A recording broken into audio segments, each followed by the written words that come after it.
Big three. Number 3. We canceled the meeting with President Putin. It didn't feel right to me. It didn't feel like we were going to get to the place we have to get, so I canceled it. But we'll do it in the future. Here we go. Ukraine and Venezuela dominate the president's foreign policy. We examine the risks and the reward. Number 2. They're Nazis. They're abducting people from their homes and their schools and their jobs, and they know what they're doing is wrong, and they don't give a because they're heartless monsters. Unbelievable. That, by the way, is a grammar school teacher. ICE under attack. New York, Chicago, Portland, Dems doubling down on anti-ICE app. Yeah, an anti-ICE app generated by Democrats, created by them. This has got to stop. Number 1. What you have is the federal government looking to brutalize street vendors in New York City as a means by which to intimidate New Yorkers. What a twisted way to interpret a crackdown on illegal immigrants selling stolen property. Do you believe this, Zohran Mamdani? And by the way, Cuomo and Sliwa weren't much better on this. Major mayoral debate last night. I have the latest, because if Mamdani wins, and he's up by about 15 in most polls, it's going to be the beginning of a whole bunch of socialists popping up on every major city in the country. You just watch me. Marc Thiessen, you know him, Fox News contributor, Washington Post columnist, speechwriter for Bush. He's got a huge resume. Marc, first off, did you have a chance to absorb or review any of the mayoral debate last night? So, yeah, well, first of all, banner morning for me today, because I've been on TV with you this morning, and now I'm on with radio, and that means I've been dressed since 6 a.m. So normally it's noon. You've jump-started my morning, man. But yeah, I want to get to what we talked about and expand on what we talked about with Ukraine in a moment. But just curious, I think Mamdani, win or lose, and it looks like he's going to win. This is not the end of him. I mean, that Socialist Party is going to spread throughout the Democrats and throughout the country. Well, first of all, it's terrible I think you're right. And I think Curtis Sliwa should not be in the race, because there's no chance. He has zero chance of winning, and he's splitting the anti-Mamdani vote. And Mamdani has, like 43, 46%. So he's going to win with a plurality. I have a column this week in the Post. I mentioned this on the show last week. It reminds me of the race between David Duke and Edwin Edwards in 1991 for the Louisiana governor. And David Duke was a Klansman, a neo-Nazi, and Duke had been indicted on corruption charges. And they said, vote for the crook. It's important. In this race, vote for the sleazeball. Yeah. Cuomo. It's important. He was about to be impeached, and he was caught up in a sexual harassment scandal, and he put 9,000 elderly people with COVID into nursing homes. He's a terrible, terrible person who should never be in Gracie Mansion, except for Zohran Mamdani. Except for a communist. That would be worse than Mayor Cuomo.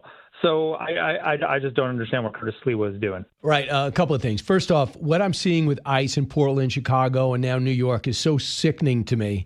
People are saying that they're the Gestapo. You're watching them being protested. Now the Democrats have an app that's out there that's going to predict where ICE will tell everybody where ICE is going to be going next, which to me is a criminal offense. I mean, that's you're interfering with law enforcement and putting their agents' life in danger.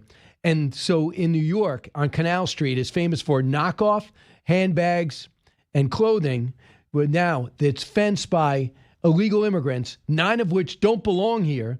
The arrests come down, ICE comes down, and the people of New York City come after the ICE agents. So here's what Mamdani says that he would do. Cut 1. I think that is a failure on behalf of the federal government. What you have is the federal government looking to brutalize street vendors in New York City as a means by which to intimidate New Yorkers. And we know that rule of law is something that matters very little to Donald Trump, but it matters a lot to us here in New York City. And I think what we continue to see is a use of the justification of a concern around crime, when if it was in fact crime, then Donald Trump would be sending these same agents to the 8 out of 10 states that are run by Republicans that have the highest rates of crime in this country. Is this guy an idiot? 9 illegal immigrants selling stolen goods, and they think that we're cracking down on street vendors. Yeah, communist word salad. I mean, first of all, you're right. There's a problem with rule of law in Washington because Joe Biden let in 12 million people into the country illegally, which is a crime. Yeah. And 9 in 10. This is the insanity of the Democratic Party right now. 9 in 10 Americans support deporting every single illegal alien who has a criminal record, right? So, and that's what ICE has been focusing on. And the Democrats are siding with the illegal migrants. They have learned nothing. Donald Trump won 2 elections on the issue of illegal immigration, and they're they want to give let J.D. Vance do the same thing in 4 years' time. They just are not learning their lessons at all, and this is why Mamdani's election, if it happens, is a horrible thing for New York. It's the best thing that ever happened for the Republican Party, because what's going to happen is that the Democrats are going to decide this is the wave of the future. We need more of these young, energetic leftists who are energizing the Republican Party. And the problem is he's going to beat a disgraced former governor in the bluest state, in the bluest city in the country, with a plurality. You can't win Georgia that way. You can't win Michigan that way. You can't win Arizona that way. That's not going to work in blue states. And so they're going to learn the wrong lesson. And second of all, a bunch of people are going to leave New York. He thinks he's going to raise taxes on wealthy people and have them pay for all of his socialism. No, they're going to move to Palm Beach. They're going to move to Florida. And guess what happens? They're going to take their congressional seats and their electoral votes with them. After the 2030 census, the blue wall is dead. It's gone. There's going to be such a shift of electoral votes and congressional seats to the red states that they're never going to be able to win the presidency with the blue, unless they win the blue wall plus some other swing states. So let's switch over to Ukraine. Yesterday, the president announced additional sanctions on Russia, and they're on the Rosneft and Lukoil, estimated to account for half of all Russia's oil production. You mentioned to me and got confirmed, I guess, that India now will stop buying Russian oil. I assume we're going to step up and fulfill the need that they have at more market prices. But we're also allowing the Storm Shadow, green-lighted, that is from Germany, that has American parts in it. So we've been holding them back. That's a long-distance rocket that will be, it's shorter than the Tomahawk, but it's longer distance. And they're going to aim it at energy, any energy assets they have inside Russia. But the bigger story is the Tomahawks. The president said, when it comes to the Tomahawks, cut 23. The problem with the Tomahawk that a lot of people don't know, it'll take a minimum of 6 months, usually a year, to learn how to use them. They're highly complex. So the only way a Tomahawk is going to be shot is if we shot it, and we're not going to do that. But there is a tremendous learning curve with the Tomahawk. It's a very powerful weapon, very accurate weapon, and maybe that's what makes it so complex. But it will take a year. It takes a year of intense training to learn how to use it. And we know how to use it, and we're not going to be teaching other people. You found out something different. Yeah. So first of all, on the missiles that they're allowing to fire right now, the Storm Shadows are sort of like ATACMS. They're medium range missiles. The Storm Shadow is the British version of the American ATACMS. What we need to get are German Taurus missiles, which are their version of a Tomahawk, and American Tomahawks into the hands of the Ukrainians, because they can fly much further into Russia. And the main base that they're using to attack Ukraine is there's a drone factory in Tatarstan, which is out of range of the ATACMS and the Storm Shadows. If the Ukrainians can destroy that base, that will decimate Russia's ability to attack Ukraine by where they're building these Iranian drones. I talked to Jack Keane about this, and what Jack says is that that's not true, that it takes 6 months. President's being given bad information. You can train them in 6 weeks, and they're not there's different types of Tomahawks. These are what we're talking about are land-based Tomahawks, which are the Army calls them Typhoons, and those can be trained to do that in 6 weeks, and they can fire them from the ground in Ukraine and hit those targets. So I think that's something that's very doable, and Donald Trump needs to be careful not to let himself be boxed in by people in the Pentagon who don't want to do this stuff. This is the same excuse that they gave when Joe Biden didn't want to give the Ukrainians F-16s. Oh, it'll take too long to train them. Biden didn't want to give them M1 Abrams tanks. Too long to train how to use them. ATACMS was the same. Every weapon system that Biden ended up giving them in the long run, he said, oh, it'll take too long to train them. it's not going to take them too long to train them. We can do it very quickly. All right, absolutely. So let's fast forward to Venezuela. The president's picking up pressure. They blew up another one of those drug boats. They said they're going to inevitably they're going to be hitting Venezuela and land. This hemisphere is extremely important to the president, and it should be, but it hasn't been to past presidents, and I don't know why. What do you think about the president's approach? 100% the right thing to do. Look, as he said, every one of those boats, I'm saving 25,000 American lives, 30,000 American lives, because that's how much fentanyl, how many people will be killed by the fentanyl in there. And look, here's what we need to realize about Venezuela. Venezuela, it's a socialist regime, but it's run by narco-capitalists. Everybody in the Venezuelan regime is in the drug business. That's how they're funded. That's why they're billionaires. You don't get rich being the president of Venezuela. You get rich being running a drug cartel. And they're knee deep into narco-capitalism. And so all these drug boats that are being destroyed, the money funnel goes to the Venezuelan regime. And so you in the end, if you want to end the drug trade going in from Venezuela into the United States, you have to end the regime, because the narco traffickers are tied to the leadership of Venezuela. And unless you change the leadership of Venezuela, there's never going to change. So how do you do that in a way? Put it this way. When people say we want to pick the leaders of Venezuela, we're not looking to do that. There is a leader that won an election, and she won with 70% of the vote. And she is right now in exile because she's afraid of if she shows up anywhere, she's going to be killed. So the people of Venezuela have spoken. They just won't. This guy won't let the rightful leader who just won the Nobel Peace Prize take the job. No, that's exactly right. They've had multiple. He's lost now 2 elections and still stayed in power. So this is an illegitimate government. And we used to be very good at changing governments in Central America. Yeah. And then President Trump has authorized the CIA to carry out covert operations in Venezuela. We don't know what those are because by definition they're covert, so we don't know exactly what they're doing. But this is something we used to do on a routine basis. And in this case, we're replacing an illegitimate government with one that we'd be helping the government that was elected by the Venezuelan people gain power. So it would solve both problems. Yes, and we got to get China, Iran, and Russia out of our hemisphere, and we got to do it the hard way, it looks like. Here's what Tulsi Gabbard said, cut 31. This is happening on multiple fronts. I can speak to a couple of them. Is just recognizing the really drastic reduction of drug trafficking across our borders. For example, we've seen the trafficking of fentanyl across our borders reduce drastically. You're seeing these cartels and these narco traffickers afraid because for the first time, they're actually seeing in President Trump someone who means what he says, that he's going to stop them from putting the American people's lives at risk. So he's taking action, and we're already seeing it so they can't go through they can't go through the water, and they can't go through the border. So we're seeing how they're trying to get here.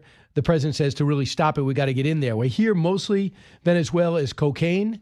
That fentanyl really comes from China to Mexico, but I'm looking to stop it all. 100%. And look, when you blow up 7 or 8 of these boats, suddenly they stop going. Would you sign up to be the captain in one of these boats today? I wouldn't. Yeah, I'd go back on ZipRecruiter and click a different box. Exactly. No, I think I would look for a different option than getting on one of those boats, because you're pretty likely to end up at the bottom of the Pacific or Caribbean Sea if you do. And Marco Rubio leading the strategy there. And along with Pete Hegseth. Marc, thanks so much.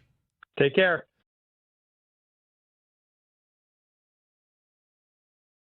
Chad Bronstein, co-founder and CEO of Real American Freestyle, and Izzy Martinez, co-founder as well, who's really handling a lot of the wrestlers and the matchups. And we saw a great debut. He is also part of Real American Freestyle. One of the partners, sadly, Hulk Hogan, has passed away. But now we're in event number 2. It's going to be live from Penn State. It'll be this Saturday at 7 o'clock, exclusively on Fox Nation. And by the way, you can see the first one now. It's archived. But you're going to see the second one beginning at 7 o'clock Eastern Time. Guys, welcome. Thanks for having us again, Brian. All right, Chad, let's start with you. I love the first one. You gave out belts to anointed champions. How do you build on that?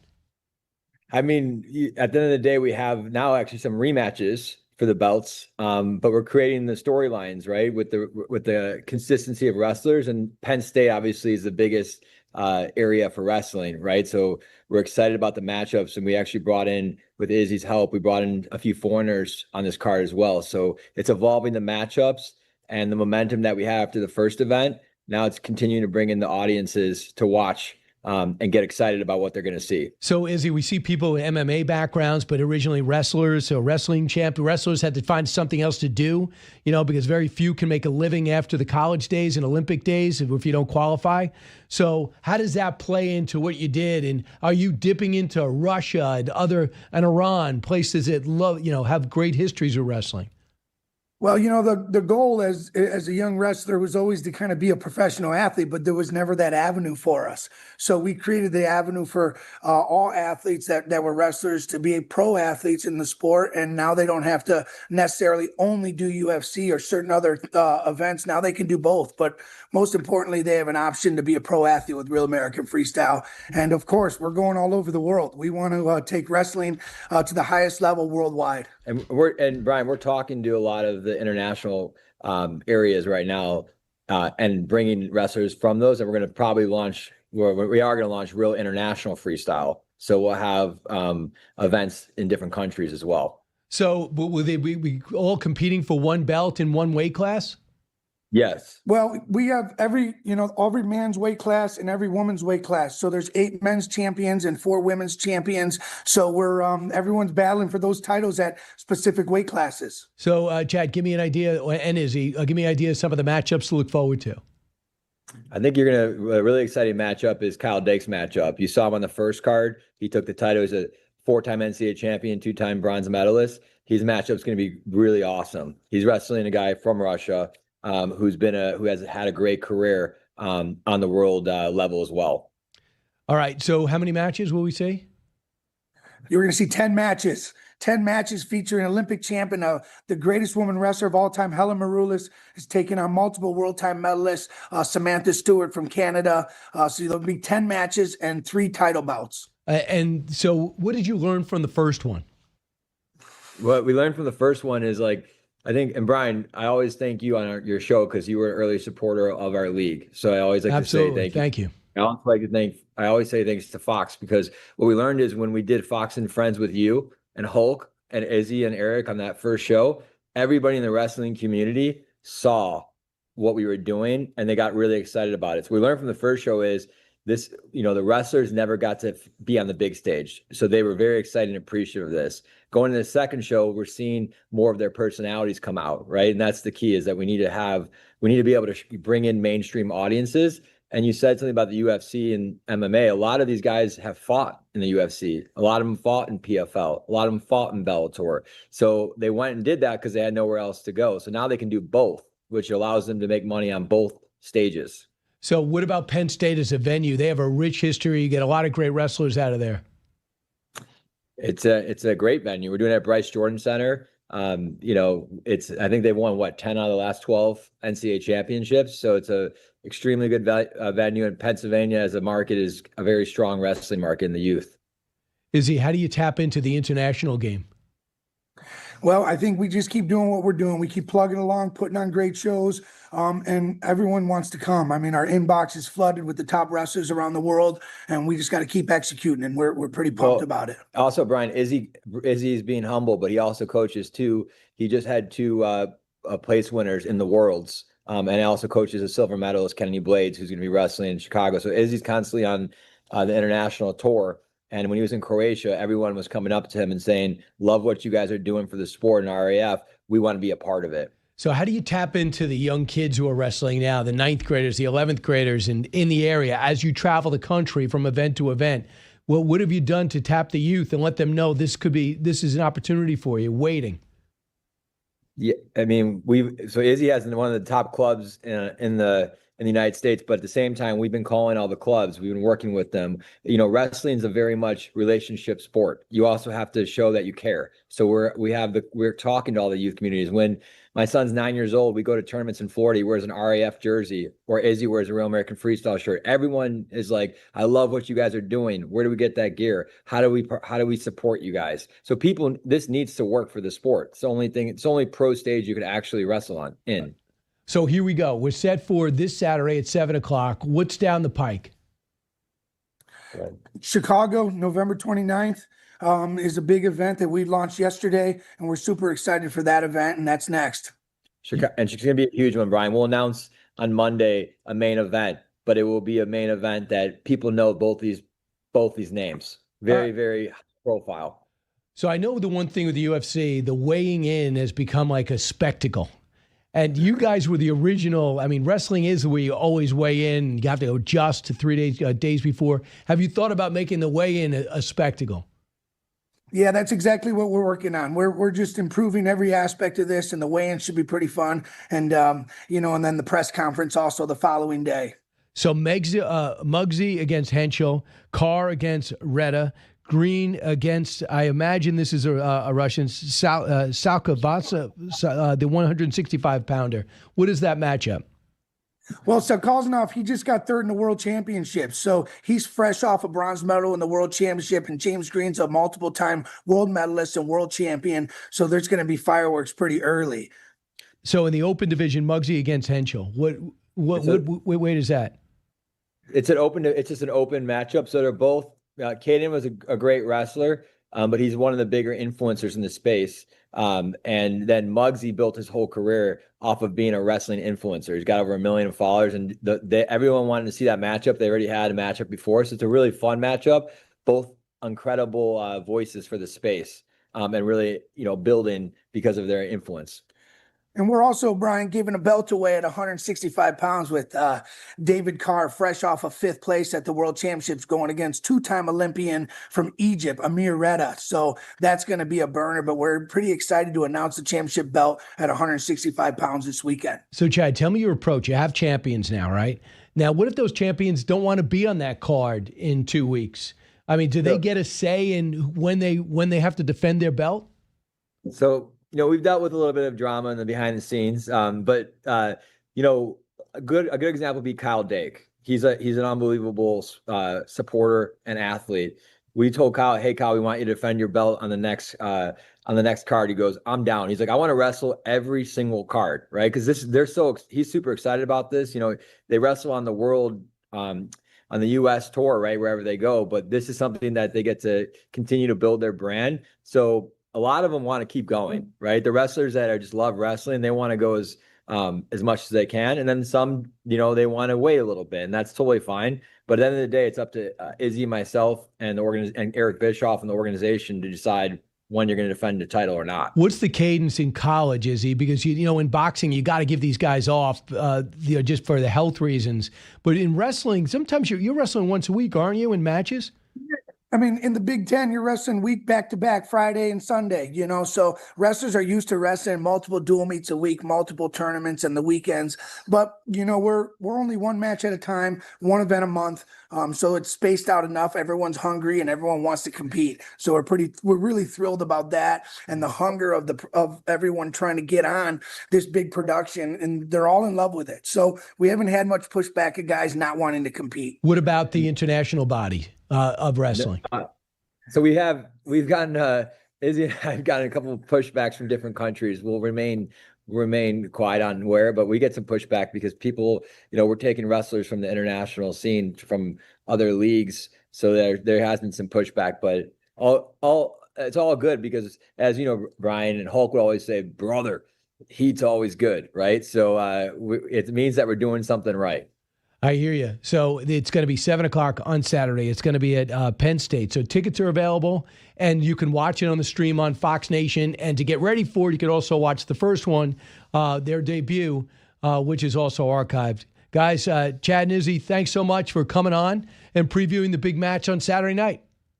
Brian, I thought you were supposed to be there. Well, I'm going to try the best I can to get to Penn State, but we'll see. I got this thing called work that keeps on dragging me back. Well, hopefully we'll see you. All right. Chad and Izzy, thanks so Brian, much. We'll see you in Chicago, November 29th. Don't forget to mark that on your calendar. Right. Just at some point, you got to put me on the card. So there we go. We want you on the. We want you to be a part of it. We're waiting for you. All right. I'm trying to think what I weighed in. I'll probably wrestle. Do you have anybody at 165? Clay Guida. All right. Just put me down. I'll take him. Thanks, guys. I appreciate it.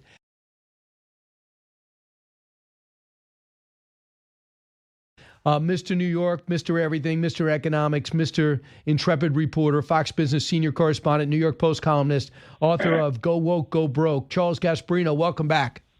Hey, Brian, how are you? I'm not going to touch the betting scandal. I mean, it's still unfolding in front of us, but I do want to touch. By the way, Italians? Yeah, they were Italian mobsters, they were saying. These are mobsters with vowels at the end of their name. They're not from Italy. I don't get the Italian moniker, but because we're Italian, you and I. I'm half Irish, half Italian. So why do they have to say Italians? And would they say a bunch of blacks gambling? A black gambling syndicate? I hear you, Charles. But let's talk about something else we do know. Last night it was a real last chance for Cuomo to knock out Mondami, and Sliwa getting pressure to drop out. He won't. We know after the debate, he went and sat with Eric Adams at the Knick game, but he didn't get an Adams endorsement.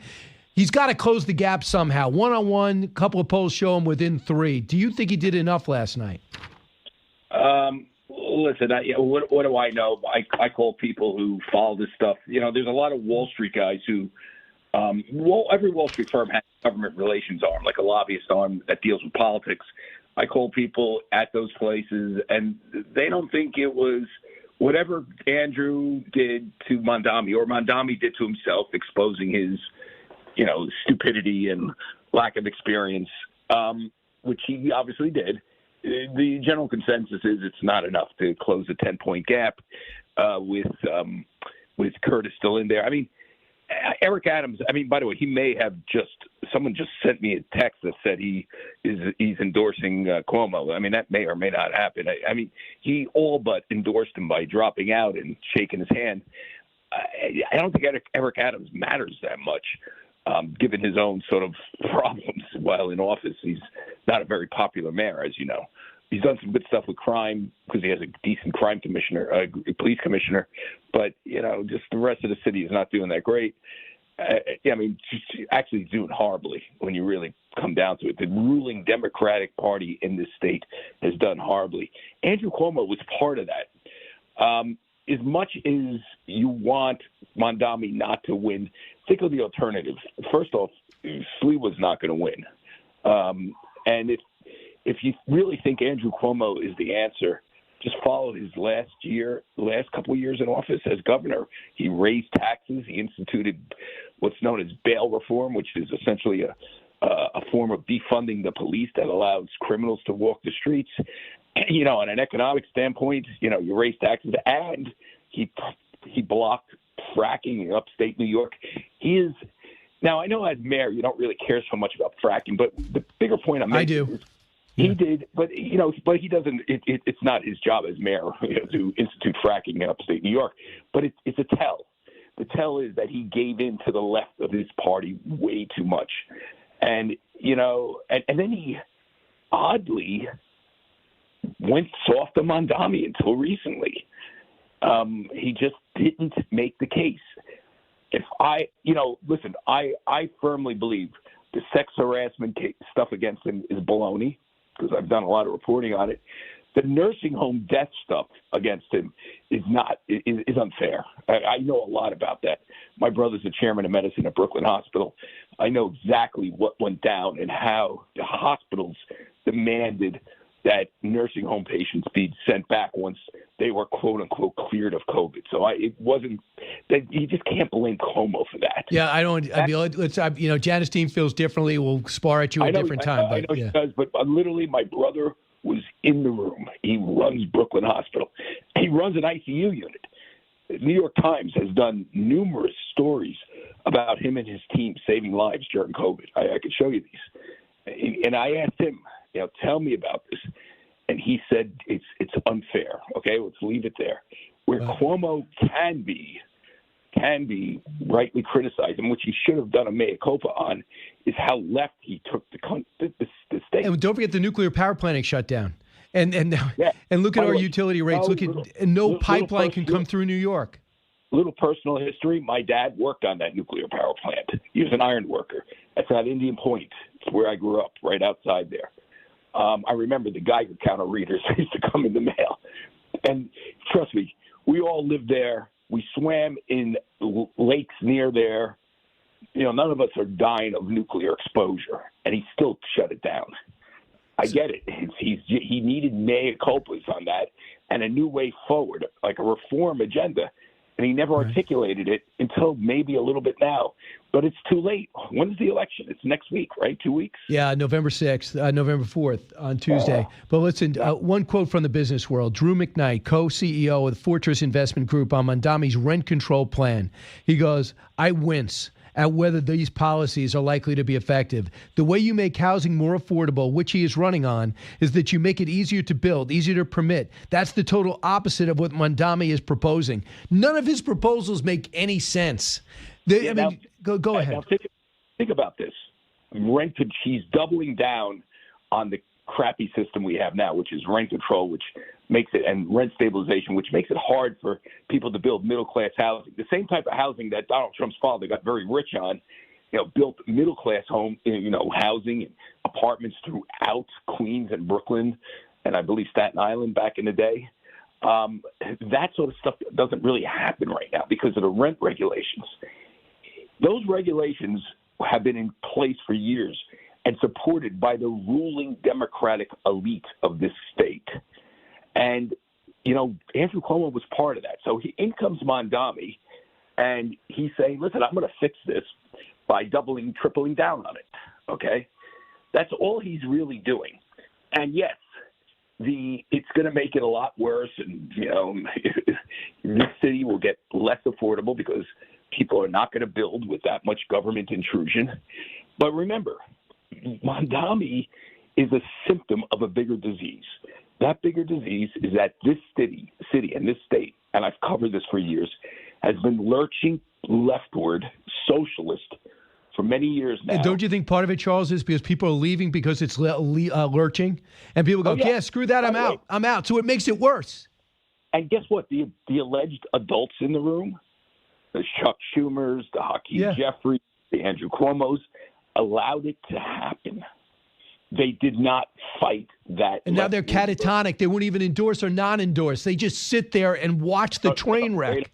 They don't know what to do. And, they part of them is because they're careerists, right? So politicians. So they try to appease the left, get leftward votes.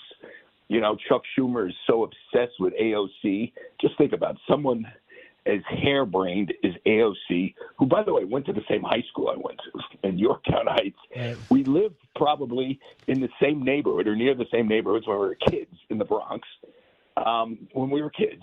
And, she has got this titan of the Democratic Party, Chuck Schumer, shaken in his shoes, because she espouses stupid socialist solutions. I don't even think he's running again, Charles. There's an excellent chance at 76 he's done anyway. But I want you to hear people at home that missed the debate or don't get Spectrum TV. Cut 3 is Mondami talking about housing. What we need to do is ensure that next year is not the same. And we are going to do that by building the housing necessary such that New Yorkers are not priced out of this city or forced to live in shelters. And that's why my campaign is going to deliver 200,000 new affordable homes across the 5 boroughs, all while freezing the rent for more than 2 million rent-stabilized tenants. I thought Chris Angel was a brilliant magician out in Vegas, but how is this guy going to do that?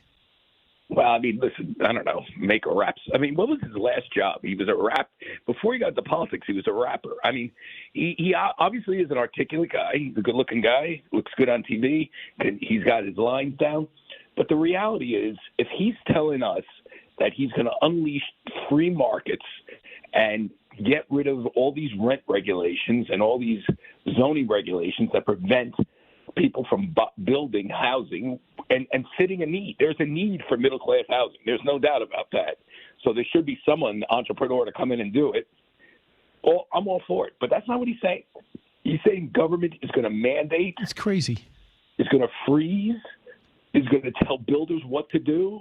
It's going to raise taxes to do that. That's what he's saying. And you know what's going to happen? More people are going to leave. I don't. Why do I have to live in New York City? I don't know, Charles. We got to talk about this, you and I personally, in the hallway. But this is how smart you are. We have now confirmed another one of your stories. I mean, we have to travel into the city sometimes to do our job, pay our taxes, and yet not vote. But we could move to Connecticut and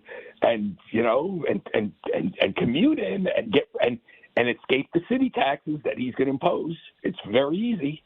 I know. By the way, Ned Lamont does not endorse him. By the way, I think I give him credit, the governor of Connecticut. Mayor Garrick Adams, this just in. Mayor Garrick Adams said today he will endorse Governor Andrew Cuomo. Remember, they met last night at the Knick game, or sat next to each other. That is, Adams says the decision is a stunning reversal. Remember how many bad things he said about Cuomo. He was very mad at Cuomo, but he'd rather have Cuomo than Mamdani. So. Yeah. And by the way, this was in the cards for weeks, since he dropped out. He said he was going to do it. He was privately saying he was going to do it. Charles, I only got a minute left, but you had a great story about skewing the crime stats to make people feel as though crime is going down in these major cities. What have you found out?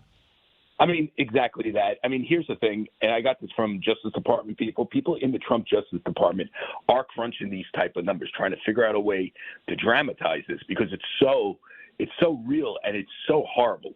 What liberal prosecutors have done, and by the way, that's why you hear J.B. Pritzker, lefty governor of Illinois.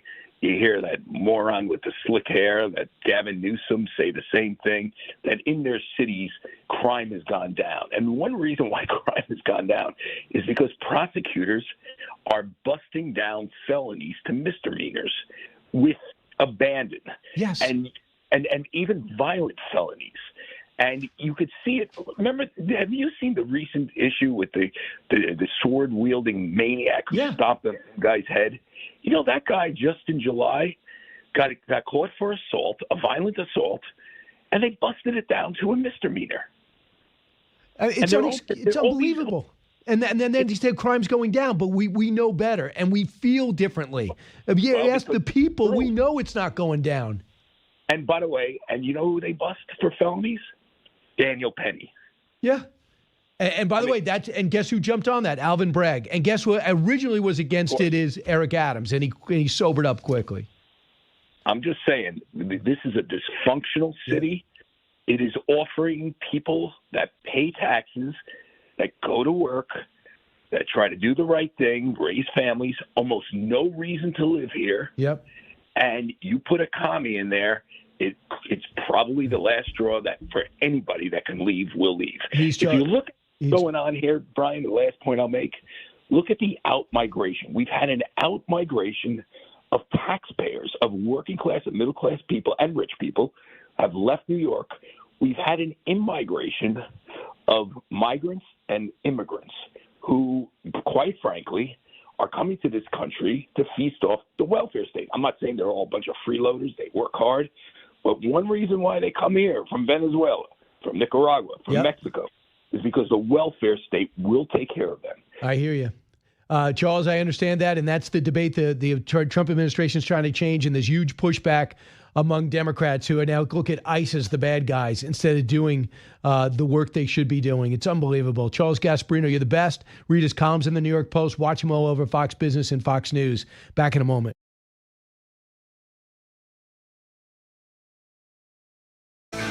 If you call the president or someone like a fascist, you're effectively calling the people that are going to vote for him, and then they must be fascists too, or they support fascism and those things, and that's just not true. That's just not it.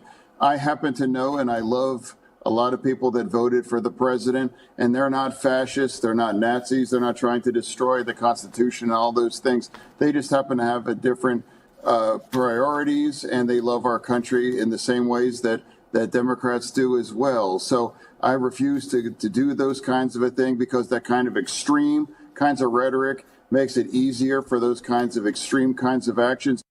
That is Senator John Fetterman on with Sean Hannity. He's got a book out, and he's pretty much a voice of reason in the Senate. Kind of like Bill Maher on the left, where he's calling it as he sees it, as opposed to where the party wants him to. He says there should not be a shutdown. The Democratic Party has let down Israel. We should have enforced the border, and it's right to pick up illegal immigrants. And that is going to get him primaried, and he doesn't care.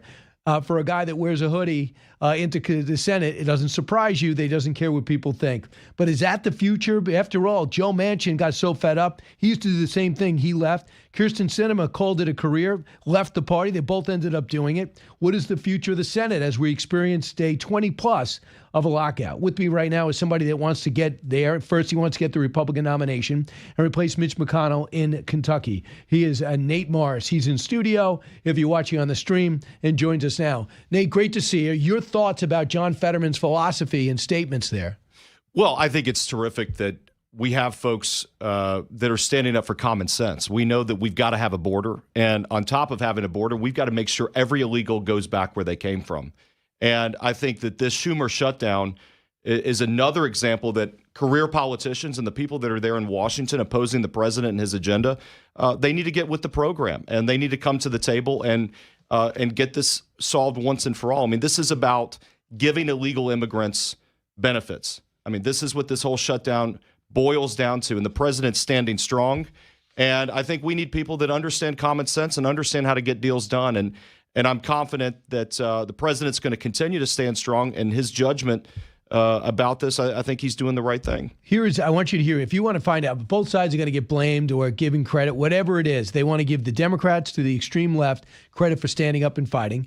And most people say, wait a second, a continuing resolution is to fund Joe Biden levels, but this is Joe Biden's budget. But they say, well, this is our only chance to fix health care. Well, health care is Obamacare. Who passed that? That was all Democrats. And now you need money to save it again. And it's the pandemic level of spending, which were never meant to continue past the pandemic. Well, I think, look, we're in a situation where I think the president has continued to stand strong. We know that immigration is at the heart of our challenges right now as a country. I mean, look, Brian, look what's going on here in New York with this mayoral race. Right. I mean, this is all about immigration. People don't want to say what this race is about. Elections are about demographics. And we see the foreign-born demographics that are going to elect potentially this guy here in New York. And this is through unfettered immigration that's come into our country, that we haven't had a strong border. And we're having illegals vote here in New York. And this is a preview from what we're going to see around the United States. If we don't get really tough, we don't deport these folks, we don't continue to have a strong border. And this is what the president's fighting for, and I think this is the heart of the shutdown. And I want to hear this. This is Congresswoman Catherine Clark. She's a Democratic whip in the House. 45. You don't think that the public will perceive that the Democrats are responsible? I mean, shutdowns are terrible. And of course, there will be, families that are going to suffer. We take that responsibility very seriously. But it is one of the few leveraged times we have. It is an inflection point. Do you believe this? People are not getting paychecks who live paycheck to paychecks. And she says, well, it's leverage. What do you want me to do? Well, that's classic Democrats. I mean, they're holding people hostage. They're trying to extort the president. They're trying to extort the country to continue to pass this nonsense and to continue to put this in our government. And again, I think this is why we've got to have people that are going to stand up. But they need to come to the table. They need to follow the president, and we need to get a deal done for the country. So we know that Mitch McConnell is going to retire after he's done with his term. So you got to first get through the primary in Kentucky, which leans right, although you have a Democratic governor. So you're going against Andy Barr, who was here last week, and Daniel Cameron, who was a protege of Mitch McConnell. And he got the endorsement of Donald Trump, but he lost last time for governor. So what makes you different? Tell the American people where you came from. Well, I'm very proud that I'm a ninth-generation Kentuckian. I was raised by a single mom. I grew up in a working-class home. I became an entrepreneur, built a very large waste management company, very successful. How successful? One of the largest waste management companies in the United States. And through that journey, I got to know our vice president. We became buddies. And just last year, he encouraged me to take a look at this race. And he said, Nate, we need outsiders. We need people that are not career politicians. Right. We need people that have actually created jobs. And I look at the race, and I said, these are two McConnellites. These are two folks that are of the swamp, career politicians. These are people that have never employed anyone outside of government. And we've seen with President Trump that outsiders, people that don't need the job, don't need the money, those are the people that are having the biggest impact on our government and helping to save our country. Mm-hmm. So Brian, you said if you get in, you go in 2 terms and you're out. 2 terms. You look at this as service. Absolutely. I mean, I share this a lot on the stump. I was like, my 2 opponents, they're running to continue their career. I'm running to serve. And I think there's a really big difference. And I think career politicians, Brian, as you know, they've run our country off a cliff. $37 trillion in debt. Whether it be the debt, whether it be failed foreign policy, bad deals like getting into the Ukraine, whether it be just even standing strong and standing on principle and common sense. And with the border, I mean, Brian, under Joe Biden, we were invaded. We were invaded as a country. Nobody says that. But we had over 20 million people come into our country that we know nothing about. And we've got these 2 guys that have been part of the system, part of the political class, and they did nothing to stop it. No doubt about it. And now ICE is looked at as the bad guys. You have law enforcement. Remember, it said defund the police. Every Democrat says, well, that wasn't me. That was Cori Bush and the extremists. Okay. When you're going after ICE, you are doing a version of defunding the police or making cops look like the bad guys. You're basically called thugs by Governor Pritzker. These are Americans, mostly minority force, kicking out illegal immigrant, most of them, 70% of which are criminals. And now they're being targeted. And the Democrats are going to launch an app that will tell you where ICE is surging. I don't know how that's even legal. The App Store took down an app that tracked ICE. I don't know why, just because it's coming from Democrats, that they're going to be able to do this. Does that sound legal to you? It sounds absolutely crazy to me. But remember, it sounds Brian, anti-American to me. And remember, Brian, there's 2 groups of people in our country that like illegal immigration. Number one, it's the Democrats. Why did the Democrats want to do this? They want to change electoral politics. They are trying to change the demographics of our country so they can have a permanent blue majority. The other group of people that like illegals are rhino Republicans who like cheap labor. 19 of my family members worked in an auto plant in Kentucky. The fact that we have people in our own party that are trying to undercut the American worker by employing illegals and helping to illegals get into their companies, it's absolutely disgraceful. So it's really on both fronts. So how would you handle this? And by the way, speaking to Nate Morris, who's running for the GOP nomination, the hope to be the next senator from Kentucky. Nate, how would you handle this? Farmers are the backbone. A lot has to do with the president's base, right? Most farmers. And they feel as though, I think a great percentage of their workforce across the country are illegal immigrants who have been here a couple of decades. Would you have a different stance with them as you would a man or woman that came over the last 18 months, especially a criminal? Well, Brian, should there be a carve-out for them? No citizenship, but maybe allowed to stay if they get a sponsorship? Brian, absolutely no carve-outs, no special exceptions. If you're illegal, you got to go back. And I think it starts with prioritization. We got to start first and foremost with the criminals. We've got millions and millions. Worst first. The absolute worst first. We've got millions and millions of people in our country, and the way we do this from a systematic, practical procedure is we've got to have prioritization and make sure the most violent go back first, and then I think we take a step-by-step process to make sure everybody goes back. So Charlie, you were the last candidate that Charlie endorsed before he was killed, and the America's still not over that, and it's reverberating around the world, but Turning Point is surging, which is fantastic. But I said to him, Charlie, I'm going to talk about immigration, but I'm going to tell you, I don't mind if you disagree. But I do believe if you've been here 2 decades and farmers want to stand up for you and sponsor you, no citizenship, but a chance to stay. And he goes, Brian, I disagree, but let's have that debate. And we debated on our show. So you and I disagree on that. Yeah. But I think that you could have a respectful debate on the right on that, because I think the absolute truth will leave a lot of these farmers who have been allowed to keep these people here from other administrations a chance to at least phase in the new E-Verify that would not allow them to be able to pay them. Because also I think then you got to raise up their wages. And if you're going to employ them full time, you got to give them insurance. So I don't know if they'll be as attractive to the farmers if they are underpaying that. I'm not sure they are.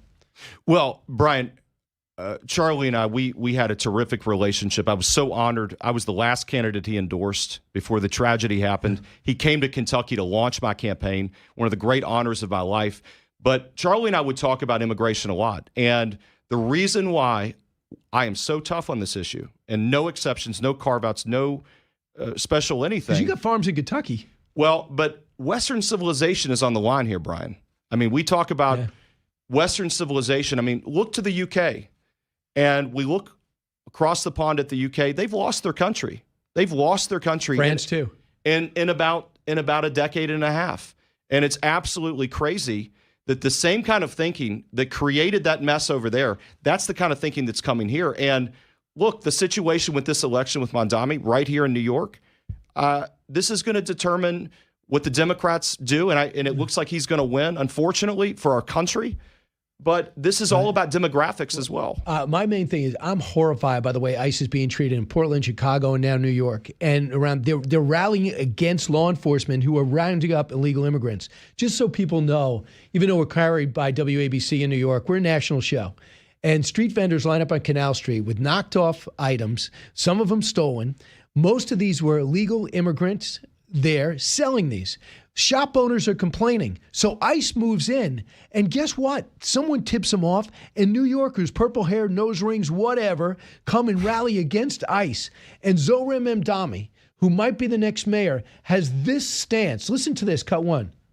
I think that is a failure on behalf of the federal government. What you have is the federal government looking to brutalize street vendors in New York City as a means by which to intimidate New Yorkers. And we know that rule of law is something that matters very little to Donald Trump. So you understand what he's saying?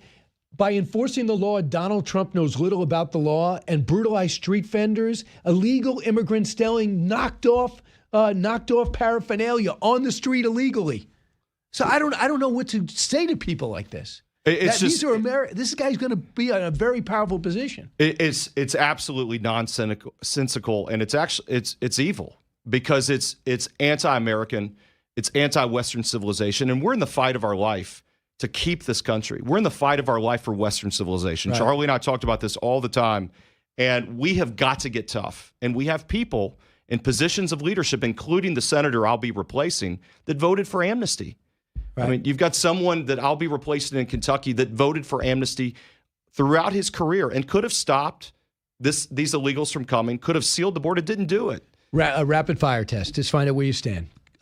Number one, when it comes to Ukraine, the president just put sanctions on 2 major oil companies inside Russia and gave permission, because American technology is in these German rockets, for them to lose long-range rockets, but so far not Tomahawks. How do you feel? Look, I think the president's position on Ukraine has been exactly right. We would have never gotten in this conflict if he'd been president. And I think the president is doing everything he can to make sure that we have as little conflict and as little involvement as possible and to get something done and move on down the road. And I think he's taking the right approach with Ukraine. How so? You ratchet up pressure on Russia; they can't be trusted. Look, I think the president has exhibited that from a diplomatic perspective. He might be the greatest diplomat in the history of our country with what he's been able to do in the Middle East, and I think he's going to take the exact same approach with Russia. If I put you in the room with Bessent and Trump with China next week, what would you make sure to get done? Well, number one, that we have to know that we're at economic war with China, and we should not give China any leverage, any special exception, any ability to take advantage of the American people. And I think President Trump has called this out over and over again. But we know we're at economic war with China. They've made that abundantly clear. And I think that needs to be the lens by which we communicate and we talk with China. I don't want to put words in your mouth, but I believe we have to have a warp speed Manhattan Project-like approach to rare earth, because China is holding that over us, and they have it over us. It's on our cars, in our military equipment, in the iPhone. Do you think that we could do that? Look, I think we need to win a couple of mining and refining. We need to win a lot of these races related to China. Number one, we've got to win the AI race. We've got to win the crypto race against China. And certainly rare earths. This is going to be a future for our infrastructure for the country. And we got to make sure that we're the leader in this, period. And it's if we can't do it here, Argentina, Africa, whatever deals we got to cut. Right now, they really have that, holding that over us head. Nate Morris, final thought. What should people know if they want to support you in Kentucky? Please come and check out the campaign, natemorris.com. I need your help. Come and be part of this. We are taking on 40 years of incumbency in this race. This is a proxy battle between the MAGA Trump movement and the Mitch McConnell machine that's been in Kentucky for over 40 years. And I think this is going to be a great indicator of the Trump movement and how it's going to continue on for decades to come. Zach Witkoff and Vivek Ramaswamy are also helping you out there doing a fundraiser. Yes. Charlie Kirk, the last one to endorse you. So congratulations, Nate, on getting to this for it. I love that somebody is so successful that is doing this as service. I love that mindset. Great to meet you. Great to be with you, Brian. Thanks for having me.